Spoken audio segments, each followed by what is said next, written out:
billions in funding for Israel's Iron Dome missile defense system, and the 9 members who opposed it are facing huge criticism, justifiably too.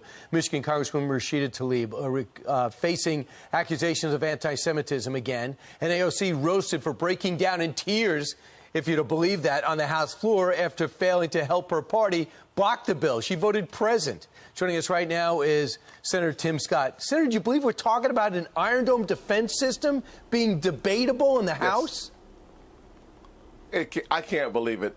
If there's anything that is not debatable, it is standing strong with our allies. Iron Dome has saved thousands upon thousands of lives. Just recently, over the last decade, I can't even count the number of lives that have been saved because of Iron Dome. But more importantly, think about this way, Brian. Iron Dome prevents deaths, which then allows for us not to see a war in the Middle East, because if you start killing thousands of Israelis, they have to respond. It is their ability to defend themselves that reduces the likelihood of war in the Middle East. And why would we not stand by our allies? It feels akin to the Afghan crisis, now an Iron Dome crisis. It's just dead wrong. It is. It's a dangerous time to be an American ally. From France to NATO on down, we're seeing that. It's amazing. Yeah, well, I want to pivot now to spending. This is as big a couple of weeks as there will be for the Biden administration. They're looking to get the bipartisan bill passed at 1.2 with 19 Republican senators, and then get a 3.5 trillion, maybe 4.5 trillion on a reconciliation simply party line vote. The question is, how will they pay for it? Out of nowhere, Majority Leader Senator Schumer said this yesterday. The White House, the House, and the Senate have reached agreement on a framework that will pay for any final negotiated agreement. So the revenue side of this, we have an agreement on. Most Democrats didn't even know this. Did you know about this?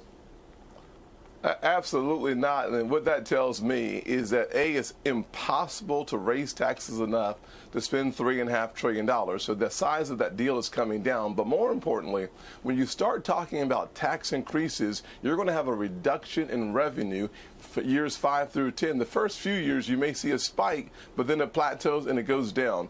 The more you tax it, the less you get of it. Can you imagine raising our capital gains tax from 23% to 43%?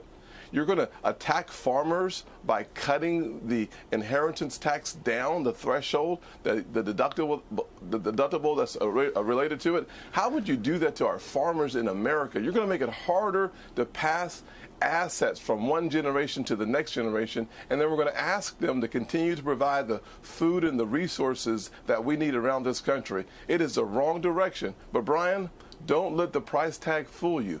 The content might be more important than the cost. The content of this package could literally create a socialist state as we give more money away not connected to work. That's what they started in July. They're going to see an acceleration of the path towards socialism in the middle of the content of this package. Yeah, great point. The free community college, free preschool, free school lunches, free elder care, expanding Medicare.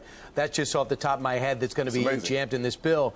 Lastly, you've been working for over a year on bipartisan police reform. It collapsed.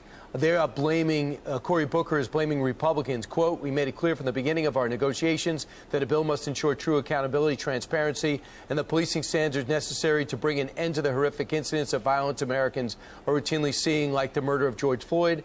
Unfortunately, even with that law enforcement support and other compromises we offered, there was still too wide of a gulf with our negotiating partners, and we face significant obstacles securing a bipartisan deal." One of the things they said is Republicans want to protect bad cops. Senator, what happened?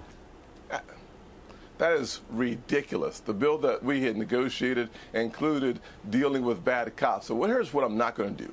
I'm not going to support a bill that demoralizes and defunds local law enforcement. When you do those two things, you destabilize the communities where they serve.